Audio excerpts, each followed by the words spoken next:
Hello guys, welcome back to another video. आज हम start करने जा रहे हैं फर्स्ट ईयर की न्यू जो है सिंटेक्स बोर्ड की उसका सेकंड चैप्टर। तो इस वीडियो के अंदर जो है हम एक्सरसाइज को भी सोल्व करेंगे, लेकिन एक्सरसाइज सोल्व करने से पहले हम थोड़ा इस चैप्टर का इंट्रोडक्शन ले लेते हैं। कुछ स्टूडेंट्स ऐसे हैं जो पिछली जो है मैट्रिक क्लास में मेटासिस करके आए और कुछ स्टूडेंट जो है बिल्कुल न्यू हैं। तो इसलिए हम ऐसा करते हैं कि सबसे पहले हम इस चैप्टर का इंट्रोडक्शन लेते हैं और इसकी इंट्रोडक्शन में जो है इसके टाइप्स, क्लास और मेटासिस होता क्या है उसको थोड़ा डिस्कस करते हैं। देन उसके बाद हम एक्सरसाइज पे मूव करते हैं। तो सबसे पहले आपको पता होना चाहिए कि मेटासिस हमारे पास होता क्या है। कि मेटासिस में सबसे पहले जो है हम मेटासिस को लिखते कैसे हैं। तो मेटासिस को लिखने का जो तरीका होता है वो आपके पास होता है कि आप जो है ब्रैकेट यूज करते हो, इस तरह की ब्रैकेट, ठीक है, इसको स्क्वायर ब्रैकेट कहते हैं। तो स्क्वायर ब्रैकेट में आप मेटासिस को लिखते हो या स्क्वायर ब्रैकेट में आप मेटासिस को शो करते हो। आप चाहो तो स्क्वायर ब्रैकेट भी यूज कर सकते हो और इसमें जो है राउंड ब्रैकेट भी यूज कर सकते हो, लेकिन नंबर्स इनके बीच में आएंगे तो इस तरह की रिप्रेजेंटेशन को हम मेटासिस कहते हैं। कुछ एग्जाम्पल्स है मेटासिस के, वो आपको मैं दिखा देता हूँ मेटासिस होता है किस तरह से। कि सपोज करो अगर हमारे पास फर्स्ट एग्जाम्पल है ए में, तो वो वही जो है एग्जाम्पल ए और बी, आप मेटासिस को इस तरह से लिख सकते हो। आप मेटासिस को इस तरह से भी लिख सकते हो, मीन्स कि ये एग्जाम्पल्स हैं किसकी, मेटासिस की एग्जाम्पल्स हैं। कि मेटासिस जो होते हैं हमारे पास इस तरह से होते हैं, मेटासिस आपके पास इस तरह से भी होते हैं। ये कुछ एग्जाम्पल्स हैं मेटासिस की, वो मैं लिखता हूँ और उसके बाद जो है उसको हम डिस्कस जो है आगे करेंगे कौन सी मेटासिस कौन सी टाइप में आती है। जो इस तरह के जो क्वेश्चंस होते हैं जो आप सोल्व करोगे, ये सारे के सारे आपके क्या होते हैं, ये आपके मेटासिस होते हैं। उसके बाद जो है कि मेटासिस हमारे पास है, इसमें हमारे पास मेटासिस का ऑर्डर होता है। ऑर्डर क्या होता है हमारे पास, सबसे पहले जो है मेटासिस में हमारे पास रोज और कॉलम्स की रिप्रेजेंटेशन को भी हम मेटासिस कहते हैं। इट मीन्स की जो वैल्यू है तो उसमें हमारे पास जो है कुछ नंबर लिखते हैं 1 2 3 4 5 6। तो आपके पास जो ये वाली रिप्रेजेंटेशन है तो ये आपकी कहलाती है रोज, ये भी क्या हो जाएगी, रो हो जाएगी। और जो इस तरह से रिप्रेजेंटेशन होती है ये आपके क्या हो जाते हैं, कॉलम हो जाते हैं, ठीक है। तो ये आपके पास रोज हो जाएंगे और ये आपके पास क्या हो जाएंगे, कॉलम्स हो जाएंगे। तो इस तरह से आपके पास मेटासिस हो जाएगा। मेटासिस में आर्डर जो है ना आपका बहुत मैटर करता है। तो मेटासिस के अंदर आपके पास क्या होता है कि डेफिनेशन रीड करेंगे, general form of matrix, note कर लो कि in general form of matrix M जो है रोज को शो करेगा, एन जो है वो कॉलम को शो करेगा। यहाँ इस तरह से आई और जे होता है आपके पास। तो आई जो है वो आपके पास रोज को शो करेगा और जे जो है आपको वो कॉलम को शो करेगा। अब ये किस तरह से होता है कि सपोज करो हम एक मैट्रिक्स बनाते हैं, तो मैट्रिक्स में लिख लेता हूँ। अगर इसी की हम बात करें तो ये इसका ऑर्डर हमारे पास जो है ऑर्डर कितने हैं हमारे पास, तो इसमें रो कितनी और कॉलम कितनी। अगर हम नोट करें तो 1 और 2, तो इसकी रो कितनी है हमारे पास 2 है और इसके कॉलम कितने 1 2 3, तो इसके कॉलम कितने आपके पास 3 है। तो इसका ऑर्डर क्या बन जाएगा 2/3। इस तरह से हम ऑर्डर बनाते हैं। यहाँ आप इसका ऐसे कह सकते हो कि इसको आई और जे में हम किस तरह से प्रश्न करें। एक और एग्जाम्पल ले लेते हैं कि ए मैट्रिक्स है, उसमें हम एलिमेंट लेते हैं 1 2 3 4। अब हमें क्या करना है कि इसका ऑर्डर मालूम करना है कि इसका ऑर्डर जो है वो कितना है।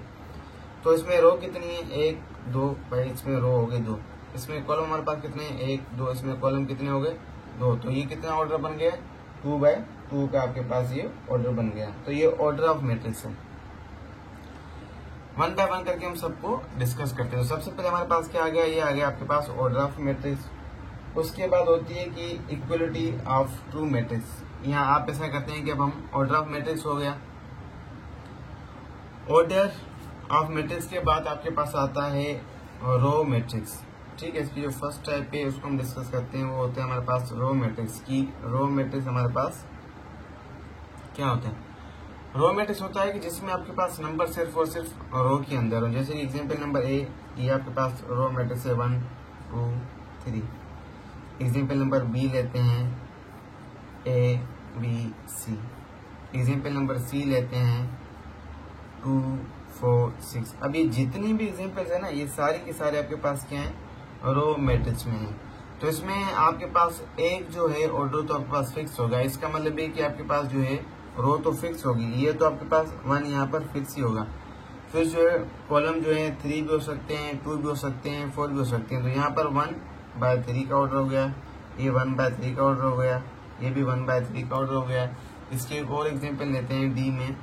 तो रो में 1 2 3 4 5 6 7, तो ये वाला मैट्रिक्स भी आपके पास क्या हो जाएगा, रो मैट्रिक्स हो जाएगा।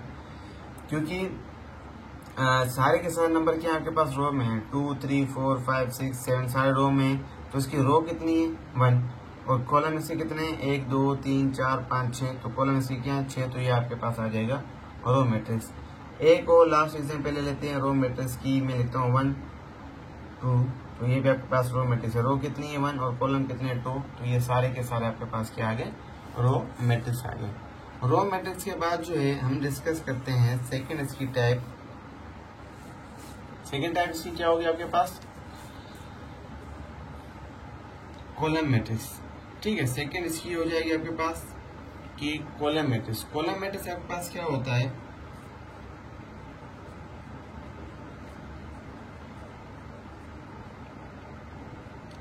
अब जिन स्टूडेंट्स ने फर्स्ट टाइम मैट्रिक्स पढ़ रहे हैं, मैट्रिक्स चैप्टर्स पढ़ रहे हैं, तो उसको ये अच्छे से पूरी वीडियो देखनी चाहिए ताकि आपको पहले कॉन्सेप्ट क्लियर हो। तो कॉलम मैट्रिक्स में क्या होता है, जिस तरह से रो में सिर्फ रो में नंबर थे, इसी तरह से कॉलम के अंदर सिर्फ कॉलम में नंबर होंगे। इसका मतलब कि 1 2 3, ये एग्जाम्पल होगी। तो इसमें रो कितनी हो गई 1 2 3, तो ये 3, और कॉलम कितने हो गए 1, तो ये 3/1 का हो जाएगा। इसका मतलब ये होगा कि यहाँ पर जो है ना आपके पास ये वाली चीज आपके पास फिक्स होगी, यहाँ पर 1 आपके पास फिक्स होगा। इससे पहले में क्या था आपके पास 6 फिक्स था, वो रो फिक्स था, यहाँ पर कॉलम फिक्स होगा। एक और इसकी एग्जाम्पल ले लेते हैं हम, कॉलम मैट्रिक्स की एग्जाम्पल नंबर बी लेते हैं। तो यहाँ पर आ जाएगा 2 4 6 8, ये भी कॉलम मैट्रिक्स की एग्जाम्पल है। एक और एग्जाम्पल लेते हैं कॉलम मैट्रिक्स की सी में लेते हैं। तो 1 2 3 4 5 और 6, तो इसमें जो है आपके पास क्या हुआ कि रो कितनी है 1 2 3 4 5 6, और कॉलम आपके पास कितने 1, तो ये हो जाएगा आपके पास सारे के सारे कॉलम मैट्रिक्स। उसके बाद इसकी थर्ड जो टाइप है वो आपके पास है स्क्वायर मैट्रिक्स। ठीक है, तो ये आप स्क्वायर मैट्रिक्स आपके पास क्या होता है कि ऐसा मैट्रिक्स जिसमें जितनी रोज हो उतनी ही कॉलम्स हो। इसका मतलब कि ये हो जाएगा कि रोज इज इक्वल्स टू कॉलम्स, जितनी रोज है आपके पास उतनी ही कॉलम्स हो आपके पास। जैसे कि एक एग्जांपल ले लेते हैं हम कि यहाँ पे मैं 2 रो रख रहा हूँ, तो इसके हिसाब से कॉलम भी कितने होने चाहिए, तो इसकी रोज कितनी है 2, कॉलम कितने हैं 2, तो 2/2 स्क्वायर मैट्रिक्स। एक और एग्जांपल लेते हैं 1 2 3 4 5 6 7 8 9, तो ये सारे के सारे आपके पास रोज कितनी है 1 2 3, रोज कितनी है 3, कॉलम कितने 1 2 3, कॉलम कितने 3, तो 3/3, ये सारे के सारे आपके पास स्क्वायर मैट्रिक्स आएंगे। मीन्स की 2/2 3/3 4/4, ये आपके पास सारे के सारे क्या हो जाएंगे, स्क्वायर मैट्रिक्स आ जाएंगे। स्क्वायर मैट्रिक्स के बाद हमारे पास चौथी इसकी टाइप है वो है रेक्टेंगल मैट्रिक्स। रेक्टेंगुलर मैट्रिक्स,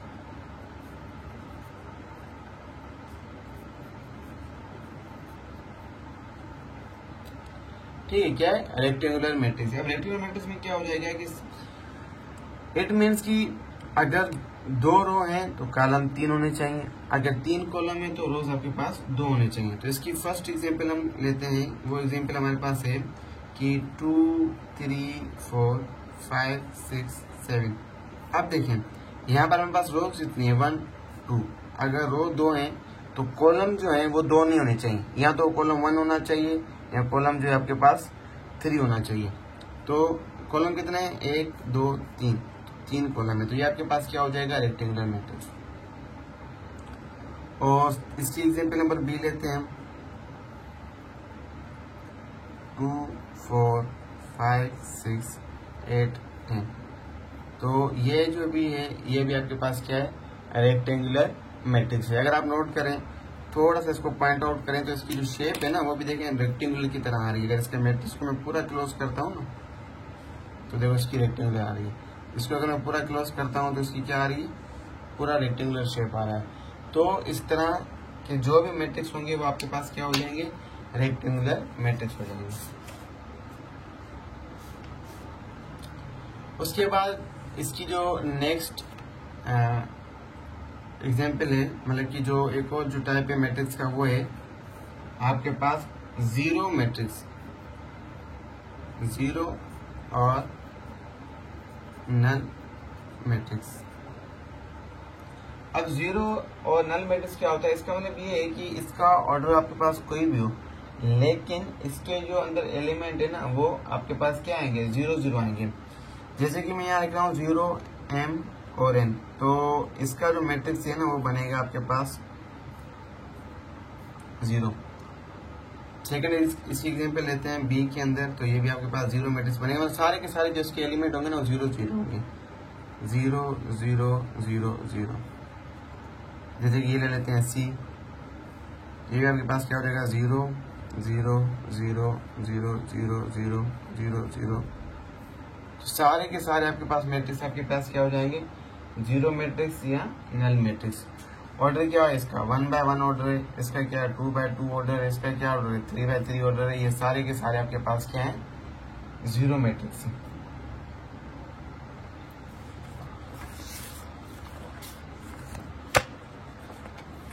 उसके बाद जो है इसकी नेक्स्ट जो टाइप है उसको डिस्कस करते हैं। नेक्स्ट टाइप है आपके पास इसकी जो है 6, वो है आपके पास 6 वाली है आपके पास डायगोनल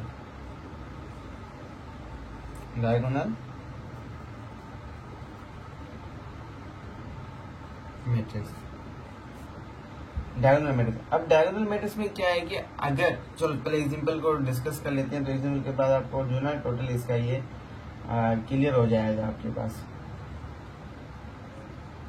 एग्जाम्पल में लेता हूँ कि मैं यहाँ पे लिख लेता हूँ कि B1 0 0 0 D2 0 0 0 और D3। अब अगर आप नोट करें तो जितने भी इसके पास जो है ना, जितने भी नंबर आ रहे हैं वो सारे के सारे आपके पास क्या आ रहे हैं, डायगोनल के अंदर आ रहे हैं। ठीक है, जितने भी इसके पास नंबर आ रहे हैं वो सारे के सारे किस में आ रहे हैं, डायगोनल में आ रहे हैं। एक और इसकी एग्जांपल डिस्कस करते हैं, 1 0 0 0 2 0 0 0 3। तो अगेन आप नोट करें तो इसके जो है एलिमेंट किसके अंदर आ रहे हैं, डायगोनल के अंदर आए। तो जो भी एलिमेंट आपके पास इस तरह से आए वो सारे के सारे आपके पास क्या कहलाएंगे, डायगोनल मैट्रिक्स कहलाएंगे। एक दो और इसकी एग्जांपल जो है हम डायगोनल की जो है चेक कर लेते हैं।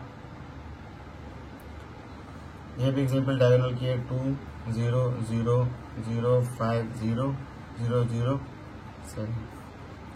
ठीक है, तो इस तरह के जो भी आपके पास एग्जांपल्स आएंगी वो आपके पास क्या होंगी, डायगोनल मैट्रिक्स होंगे। नेक्स्ट जो इसकी टाइप है आपके पास वो है हमारे पास 7 नंबर पे स्केलर मैट्रिक्स, स्केलर मैट्रिक्स। अब ये स्केलर मैट्रिक्स आपके पास क्या होता है कि जैसे कि यहाँ पर डायगोनल में नंबर्स हैं, अब यहाँ पर भी आपके पास डायगोनल में ही नंबर्स होंगे, लेकिन यहाँ पे अगर चेंज है जैसे 1 2 3 2 5 7, तो यहाँ पर आपके पास चेंज नहीं होंगे। जैसे कि यहाँ पे मैंने D1 D2 D3 लिखा है ना, तो यहाँ पर अगर मैं स्केलर की एग्जांपल लूंगा ना, तो स्केलर की एग्जांपल में यहाँ पे लूंगा A 0 0 0 A 0 0 0 A।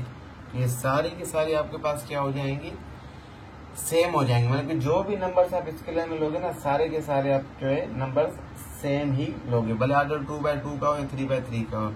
Example B इसकी लेते हैं, अगर मैं नंबर्स की लूँ तो यहाँ पर आएगा 5 0 0 0 5 0 0 0 5। एक और एग्जाम्पल लेते हैं, वो है आपके पास 2 0 0 2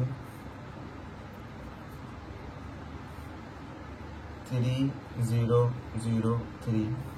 अब देखें जो भी आपके पास अपना स्केलर में नंबर्स हैं, ए सेम है, 2 2 सेम है, 5 5 5 सेम है, 3 3 3 सेम है, तो ये सारे के सारे आपके पास क्या है, ये सारे के सारे आपके पास स्केलर मैट्रिक्स हैं। और जो है इसकी एक और टाइप को डिस्कस करते हैं, उसके बाद चलते हैं एक्सरसाइज की तरफ। तो इसकी एक और टाइप जो है वो है आपके पास, लास्ट जो टाइप है इसकी वो है यूनिट और आइडेंटिटी मैट्रिक्स।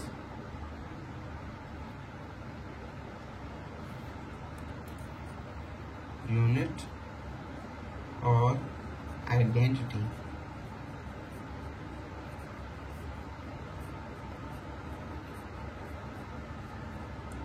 यूनिट और आइडेंटिटी मैट्रिक्स है।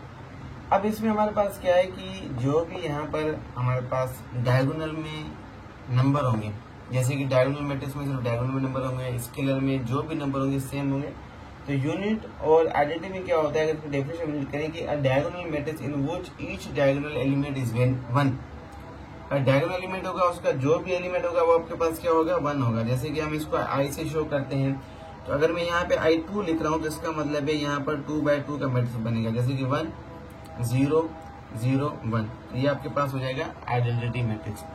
अगर मैं यहाँ पे लिखता हूँ I3, तो यहाँ पर जो है आपके पास 3/3 का मैट्रिक्स बनेगा, लेकिन आइडेंटिटी में क्या आएगा, 1 बनेगा, 1 0 0 0 1 0 0 0 1। ये आपके पास क्या हो जाएगा, आइडेंटिटी मैट्रिक्स हो जाएगा।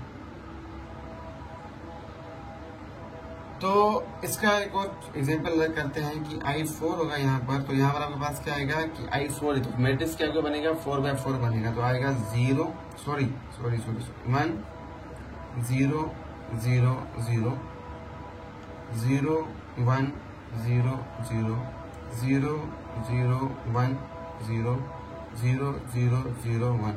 तो देखो 4 का बन गया, लेकिन आपके पास सारे के सारे एलिमेंट क्या आ गए, इसमें यूनिट और आइडेंटिटी मैट्रिक्स में आ गए। सो आई होप यहाँ तक आपको वीडियो समझ आ गई होगी, और यहाँ तक जितने भी इसके मतलब कि टाइप्स थे हमने उसको 1 बाय 1 करके इसको सोल्व कर दिया। अब इसकी जो है सेकंड वीडियो के अंदर इसके जो सेकंड हम जो है अपना टाइप्स को डिस्कस करेंगे, और उसके बाद जो एक्सरसाइज 1.1 को सोल्व करेंगे। अगर वीडियो अच्छे लगे तो लाइक और सब्सक्राइब कर देना, और अगर वीडियो में कोई मिस्टेक हो या कोई चीज़ मैंने गलत बताई तो वो भी आप कमेंट करके बता सकते हैं, क्योंकि मिस्टेक सबसे होती है और मिस्टेक हो सकती है, इसमें कोई बड़ी बात नहीं है। Thank you so much. अल्लाह हाफिज़।